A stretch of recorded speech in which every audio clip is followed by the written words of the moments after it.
Some leading economists have dismissed an assessment by the Treasurer of the global economy. Jim Chalmers says growth forecasts will be downgraded in next month's federal budget as uncertain economic times threaten to prolong inflation pain. Joining us live now, the Chief Investment Officer at the Motley, Phillips. So just starting off with what economists have been saying, why are they so against what Jim Chalmers is saying?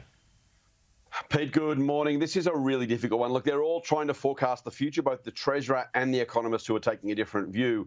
The Treasurer saying, look, things are tough around the world. No one's sure what's going on. He used the phrase fraught and fragile. In other words, that uncertainty, that risk is really, really present. I don't think he's necessarily wrong, but what the economists are saying is, hang on, we have a US economy that, if anything, is overheated, not underheated. We've talked about the fact that their rate cuts may come later than was previously expected. We've got China, which frankly is doing better than its own forecasts. It's not as good as it once was, but the size of that economy is massive, and so a slight reduction in the percentage growth is no tragedy.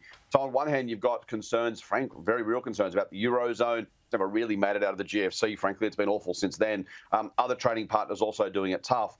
On the other hand, as I say, those big economies, the two biggest economies, the US and China, doing better than most expected. Now, the risk or the concern, I think, from some of those economists is that Treasurer Chalmers might use that outlook to potentially add stimulus to the Australian economy because of that concern.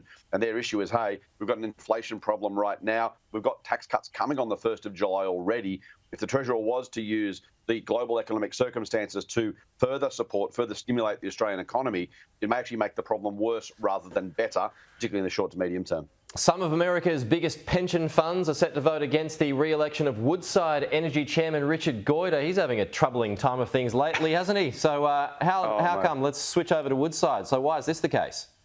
Yeah, he's got the wrong cards in the deck, hasn't he? Formerly of Qantas, now Woodside, doing it tough there as well. This is a real challenge, Pete. It's a challenge for climate change. It's a challenge for investors as well, because the company's accused by some big institutional shareholders of not doing enough to combat climate change, to have a climate change strategy. Now, I'm a card-carrying member of Climate Science. I believe it's real. I think it is. That being said, if you're in the business of fossil fuels, I'm not exactly sure what those shareholders would have Woodside do. Maybe become a retailer or something else, I don't know. But if you're in the business of extracting oil and gas and selling it to somebody else, it's a very, very tough place to be. Now, Richard Goyder may either walk the plank or be forced to walk the plank by some of these big shareholders. Australian Super, we should say, is going to vote for his re-election, but they're going to vote against the climate plans that Woodside has. It's a challenge for investors, mate, because this ESG, environmental, social and governance kind of approach that many people take to investing is very reasonable. If you're Woolworths, you say, well, okay, maybe I can run my trucks on electricity. Maybe I can turn off the aircon at night.